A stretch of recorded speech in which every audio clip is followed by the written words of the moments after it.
একঘেয়ে দেখবে রুটি, পরোটা, লুচি, পাউরুটি খেতে জলখাবারে কারোরই ভালো লাগে না, আর অত খাটতেও ইচ্ছা করে না। আজকে তাই তোমাদের সাথে প্রিয়া ইপসা কিচেনের থেকে শেয়ার করলাম দারুণ স্বাদের একটা জলখাবারের রেসিপি। একবার বানিয়ে খেয়ে দেখো, ছোট বড় সকলের বেশ ভালো লাগবে। রেসিপিটা ভালো লাগলে প্লিজ আমার চ্যানেলটিকে লাইক ও শেয়ার করে দিও। তবে দেখে নাও আমি এটা কেমনভাবে তৈরি করি। একটা বাটির মধ্যে দুটো ডিম ফাটিয়ে নিয়ে নিলাম। এবার এর মধ্যে দিয়ে দিলাম 1 বাটি দুধ। দুধ আর ডিমটা ভালো করে মিশিয়ে নেব। খুব সুন্দর করে মিশিও যাতে ডিম আর দুধটা একদম মিশে যায়।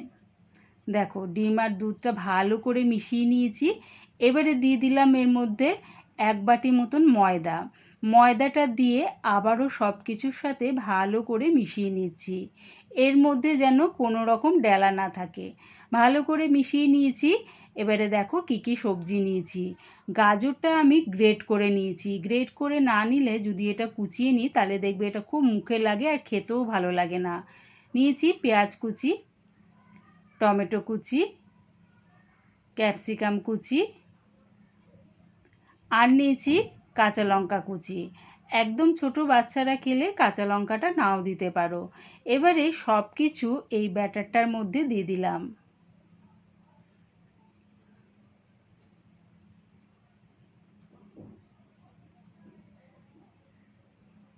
দিলাম এর মধ্যে 1 মুঠ ধনেপাতা কুচি, 1 চামচ চিলি ফ্লেক্স, আর দিলাম স্বাদ অনুযায়ী নুন।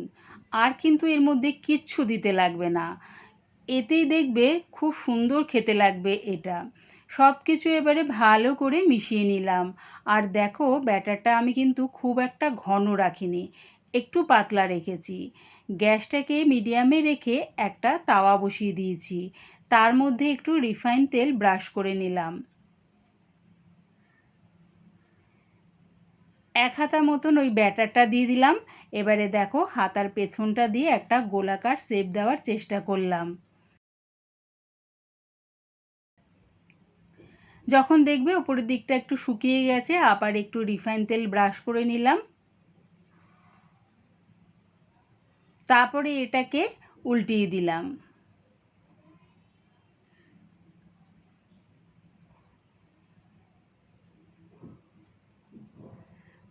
উল্টিয়ে পাল্টিয়ে বেশ লাল লাল করে এটা ভেজে নামিয়ে নেব। দেখো ঠিক এরকম লাল লাল করে ভেজে নিয়েছি। এবারে এটা নামিয়ে নিচ্ছি। আবারও ওই একই রকমভাবে একটু রিফাইন তেল ব্রাশ করে নিলাম। 1 হাতা মতন ব্যাটারটা দিয়ে একটা গোলাকার শেপ দিয়ে দিলাম। ওপরটা শুকিয়ে গেলে একটু রিফাইন তেল ব্রাশ করে নিয়ে উল্টিয়ে দিলাম। উল্টে পাল্টে বেশ একটু কড়া করে ভেজে নামিয়ে নেব।